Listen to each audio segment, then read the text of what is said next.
আসসালামু আলাইকুম। আজকে আমরা ষষ্ঠ শ্রেণীর ইংরেজি বিষয়ের নিয়ে আলোচনা করব। এখানে ষান্মাসিক মূল্যায়নে যা যা করতে হবে: কাজ 1, দল গঠন করে কাজ করতে হবে। গোয়িং গ্রিন পড়ে আলোচনা করে খাতায় লিখতে হবে।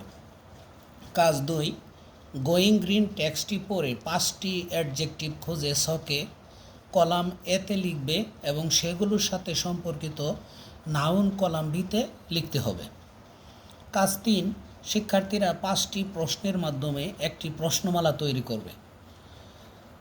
তারপর এখানে বি নাম্বার আছে, শিক্ষার্থীরা তাদের প্রশ্নমালা ব্যবহার করে একটি কাল্পনিক কনভারসেশন খাতায় লিখতে হবে। কাজ 4, এটা হচ্ছে একক কাজ। শিক্ষার্থীরা প্রত্যেকে এককভাবে কাইন্ডনেস কবিতাটি পড়বে।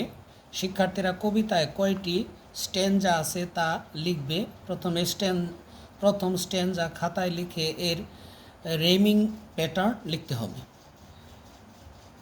প্রদত্ত ছকটি খাতায় পূরণ করবে। কবিতা থেকে 5টি শব্দ নিয়ে কলাম এতে লিখবে এবং তার সাথে ছন্দের মিল এমন শব্দগুলো কলাম বিতে লিখতে হবে।